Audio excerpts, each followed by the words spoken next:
সুপ্রিয় দর্শক, আসসালামু আলাইকুম। সবাইকে স্বাগত জানাচ্ছি আজকে গুরুত্বপূর্ণ সংবাদে। প্রথমে জানিয়ে দিচ্ছি সংবাদ শিরোনাম, পরে বিস্তারিত। জানিয়ে দেব এই মুহূর্তে হাতে পাওয়া সর্বশেষ গুরুত্বপূর্ণ আপডেট আন্তর্জাতিক সংবাদ। শুরুতেই থাকছে মার্কিন কোম্পানিগুলোয় হামলার হুমকি দিল তেহরান। ডোনাল্ড ট্রাম্পের নেতৃত্বাধীন যুক্তরাষ্ট্র তেহরানকে যুদ্ধ বন্ধের চুক্তিতে বাধ্য করতে অর্থনৈতিক যুদ্ধ শুরু করলে মার্কিন কোম্পানিগুলোয় হামলা চালানোর সরাসরি হুমকি দিয়েছে ইরান। এবারে জানাবো কলকাতায় গিয়ে বিপদে হাজার হাজার বাংলাদেশি। কলকাতা নিউ মার্কেট এলাকায় একের পর এক হোটেল বন্ধ হয়ে যাওয়ায় বিপাকে পড়েছেন সেখানে অবস্থানরত হাজারো বাংলাদেশি পর্যটক। মির্জা গালিব স্ট্রিট শিখা ইন হোটেলে ভয়াবহ অগ্নিকাণ্ডে ৯ জনের মৃত্যুর পর অগ্নি নিরাপত্তা বিধি মানা হচ্ছে কিনা তা যাচাইয়ে নতুন অভিযান শুরু করেছে কলকাতা পুলিশ। আর এতেই ভোগান্তিতে পড়েছে বাংলাদেশি পর্যটকরা। জানাবো অর্থনৈতিক যুদ্ধে প্রতিবেশীদের কড়া হুঁশিয়ারি ইরানের। তেহরানের উপর অর্থনৈতিক অবরোধ এবং চাপ সৃষ্টির নতুন পদক্ষেপের বিরুদ্ধে কড়া হুঁশিয়ারি উচ্চারণ করেছে ইরান। দেশটির সর্বোচ্চ জাতীয় নিরাপত্তা পরিষদের নবনিযুক্ত প্রধান মোহসিন রেজাই জানিয়েছেন, প্রতিবেশীরা যদি ওয়াশিংটনের অর্থনৈতিক যুদ্ধে সামিল হয় তবে তাদের শত্রু হিসেবে গণ্য করে তাদের স্বার্থে আঘাত হানা হবে। জানাবো জায়গা না পেয়ে দাদার কবরেই বাবাকে দাফন করলেন ছেলে। গাজায় ইসরায়েলি হামলায় নিহত বাবাকে দাফন করতে গিয়ে কবরে জায়গা পাননি ২০ বছর বয়সী ওমর আল সাউহি। শেষ পর্যন্ত বাধ্য হয়ে নিজের দাদার কবরেই বাবাকে দাফন করতে হয়েছে তাকে। এদিকে ইরান ও সৌদি আরবকে যৌথ নিরাপত্তা পরিষদ গঠনের প্রস্তাব ইরাকের। ইরান ও সৌদি আরবের মধ্যে একটি যৌথ নিরাপত্তা পরিষদ গঠনের প্রস্তাব দিয়েছে ইরাক। দুই আঞ্চলিক পরাশক্তির মধ্যে আস্থার সংকটের কথা উল্লেখ করে এই প্রস্তাব দেওয়ার বিষয়টি জানিয়েছে এক জ্যেষ্ঠ ইরাকি কর্মকর্তা। খবর আনাদুলুর। এবারে থাকছে সিরিয়ায় আসাদপন্থী সাবেক গ্র্যান্ড মুফতির যাবজ্জীবন কারাদণ্ড। সিরিয়ার ক্ষমতাচ্যুত প্রেসিডেন্ট বাশার আল আসাদের আমলে দীর্ঘ ১৪ বছরের গৃহযুদ্ধে সহিংসতায় উস্কানি এবং বিচার বহির্ভূত হত্যাকাণ্ডকে বৈধতা দেওয়ার দায়ে দেশটির সাবেক প্রধান ধর্মীয় নেতা গ্র্যান্ড মুফতি আহমদ বদরুদ্দিন হাসুনকে যাবজ্জীবন কারাদণ্ড দিয়েছে আদালত। দামেস্কের চতুর্থ ফৌজদারি আদালত এ রায় ঘোষণা করে। এবং সর্বশেষ জানাবো ইসরায়েলে ভারতীয় কর্মী খুন, সরকারের কাছে নিরাপত্তা চান সহকর্মীরা। ইসরায়েলে ভারতীয় পরিচর্যাকারী রাজীব আচার্যকে হত্যার ঘটনায় বিচার এবং জবাবদিহির দাবি জানিয়েছে দেশটিতে কর্মরত ভারতীয়রা। ভারতীয় সংবাদ মাধ্যম এনডিটিভির প্রতিবেদনে বলা হয়েছে, রাজীবকে ছুরিকাঘাতে হত্যা করা হয়েছে। ঘটনাটি ঘটে ২৩শে জুলাই। এ ঘটনায় ইসরায়েলি নাগরিক এভিওর জ্যাকেনকে অভিযুক্ত করা হয়েছে। এতক্ষণ শুনছিলেন শিরোনাম, এবার থাকছে পুরো সংবাদ। দর্শক, অনুরোধ থাকবে ভিডিওতে একটি লাইক দিন, কমেন্টস করে জানিয়ে দিন এই ভিডিওটি আপনি কোন জেলা থেকে দেখছেন এবং শুনছেন। ইরান, ইসরায়েল, যুক্তরাষ্ট্র, ফিলিস্তিনি যুদ্ধে আপনি যদি মুসলিমদের সাপোর্ট করেন তাহলে চ্যানেলটি সাবস্ক্রাইব করে বেল আইকনটি বাজিয়ে রাখুন। মার্কিন কোম্পানিগুলোয় হামলার হুমকি দিল ইরান। ডোনাল্ড ট্রাম্পের নেতৃত্বাধীন যুক্তরাষ্ট্র তেহরানকে যুদ্ধ বন্ধের চুক্তিতে বাধ্য করতে অর্থনৈতিক যুদ্ধ শুরু করলে মার্কিন কোম্পানিগুলোয় হামলা চালানোর হুমকি দিয়েছে তেহরান। খবর দ্য টেলিগ্রাফের। ইরানের জাতীয় নিরাপত্তা পরিষদের প্রধান মোহসিন রেজাই একই সঙ্গে সতর্ক করে বলেছেন, যুক্তরাষ্ট্রের মিত্ররা যদি ওয়াশিংটনের অর্থনৈতিক যুদ্ধে অংশ নেয় তাহলে তাদেরও শত্রু হিসেবে বিবেচনা করা হবে এবং তাদের স্বার্থে আঘাত হানা হবে। বুধবার ট্রাম্প ঘোষণা করেছিলেন, ইরানের বিরুদ্ধে নজিরবিহীন মাত্রায় অর্থনৈতিক যুদ্ধ ও বিচ্ছিন্নতা আরোপ করা হবে। এরপর শনিবার রেজাই দাবি করেন, যুদ্ধে ইরানের হাতে এখনও অতিরিক্ত চাপ প্রয়োগের সুযোগ রয়েছে। ইরানের রাষ্ট্রীয় গণমাধ্যমকে তিনি বলেন, এখন পর্যন্ত আমরা শুধু সামরিক ঘাঁটিগুলোয় হামলা চালিয়েছি, কিন্তু তারা যদি আমাদের উপর অর্থনৈতিক নিষেধাজ্ঞা আরোপ করতে চায় তাহলে যুক্তরাষ্ট্রের তেল এবং অর্থনৈতিক কাঠামোগুলো ইরানের আশপাশে এবং অন্যান্য জায়গায় রয়েছে, সেগুলোতেও আমরা হামলা চালাবো। ট্রাম্প তার পরিকল্পনা বাস্তবায়ন করলে যুক্তরাষ্ট্রের সঙ্গে ইরানের সংঘাত ভূমিকম্পের মতো হবে বলে হুঁশিয়ারি দেন রেজাই। কয়েক মাসের মধ্যে এই প্রথম ইরান মার্কিন এবং পশ্চিমা ব্যবসা প্রতিষ্ঠানে হামলার হুমকি দিল বলে মনে করা হচ্ছে।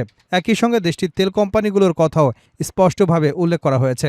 শনিবার দ্য টেলিগ্রাফ জানায়, ইরানি সরকারের সঙ্গে সংশ্লিষ্ট হ্যাকাররা সাইবার হামলা চালিয়ে যুক্তরাজ্যের একটি বিদ্যুৎ কেন্দ্র ৪ দিন বন্ধ রাখতে সক্ষম হয়েছে। কলকাতায় গিয়ে বিপদে হাজার হাজার বাংলাদেশি।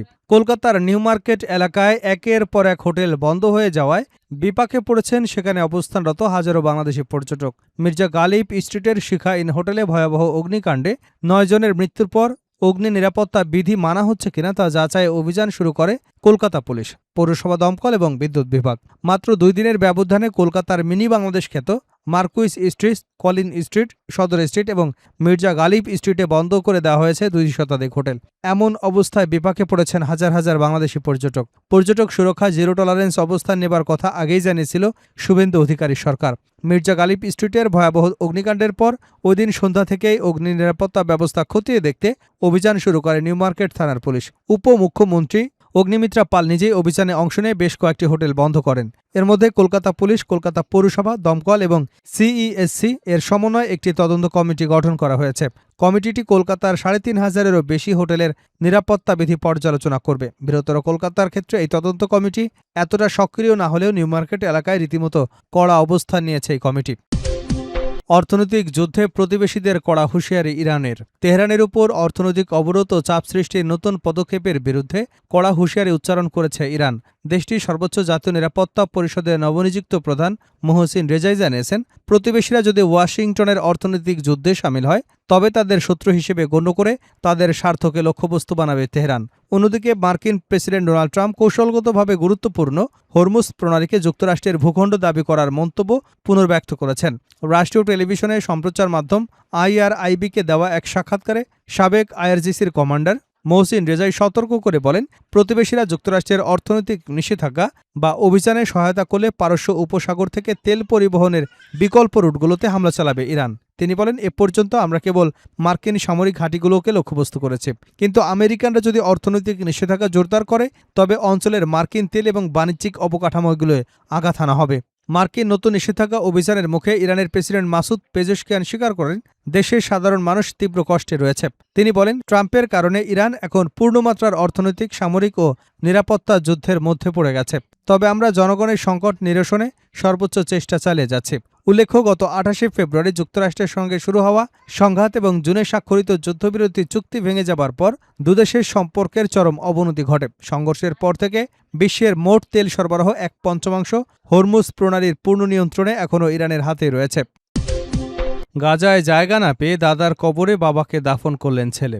গাজায় ইসরায়েলি হামলায় নিহত বাবাকে দাফন করতে গিয়ে কবরের জায়গা পাননি ২০ বছর বয়সী উমর আল সাওহি। শেষ পর্যন্ত বাধ্য হয়ে নিজের দাদার কবরে বাবাকে দাফন করেছেন তিনি। উমরের বাবা মোহাম্মদ আল সাওহি গাজানগরীর জাওতুন এলাকার বাসিন্দা ছিলেন। গত ১০ই জুন ইয়েলো লাইনের কাছে একটি ফুটপাতের দোকানে চা এবং কফি বিক্রি করবার সময় গুলিবিদ্ধ হয়ে তিনি নিহত হন। আচমকা একটি গুলি তার ঘাড়ে আঘাত করলে ঘটনাস্থলেই তার মৃত্যু হয়। বাবার মরদেহ নিয়ে ওমর জায়তুন কবরস্থানে যান। সেখানে গিয়ে তিনি দেখতে পান কবরস্থানটি মরদেহে একেবারে পরিপূর্ণ। নতুন করে দাফনের মতো কোনো জায়গা নেই। যুদ্ধের কারণে কবরস্থান জুড়ে কবরের পর কবর তৈরি হয়েছে। ওমর আল জাজিরাকে বলেন, কবরস্থানের মাঝখানে দাঁড়িয়ে চারদিকে শুধু কবর আর বালুর স্তূপ দেখতে পেয়েছেন তিনি। বালুর নিচেই দাফন করা হয়েছে অসংখ্য মানুষের মরদেহ। যুদ্ধের আগে একটি কবর যেভাবে প্রস্তুত করা হতো, এখন আর সেই ব্যবস্থা নেই। জায়গা এবং প্রয়োজনীয় উপকরণের সংকট, অনেক কবর শুধু পাথর দিয়ে চিহ্নিত করা হয়েছে। নিহত ব্যক্তির নাম, পরিচয় লেখার কাগজপত্র অনেক ক্ষেত্রে পাথরের সঙ্গে লাগিয়ে দেওয়া হচ্ছে। কবর তৈরির খরচও বেড়েছে ব্যাপকভাবে। গাজার কর্তৃপক্ষের তথ্য অনুযায়ী বর্তমানে একটি কবর প্রস্তুত করতে প্রায় ৪০০ থেকে ১০০০ শেকেল পর্যন্ত খরচ হচ্ছে। ফলে অনেক পরিবারের পক্ষে স্বজনদের জন্য আলাদা কবরের ব্যবস্থা করাও কঠিন হয়ে পড়েছে। ওমরের পরিবারও সেই সংকটের মুখে পড়ে। নতুন কবরের জায়গা না থাকায় এবং প্রয়োজনীয় অর্থ জোগাড় করতে না পারায় শেষ পর্যন্ত দাদার কবরেই বাবাকে দাফন করতে বাধ্য হন তিনি।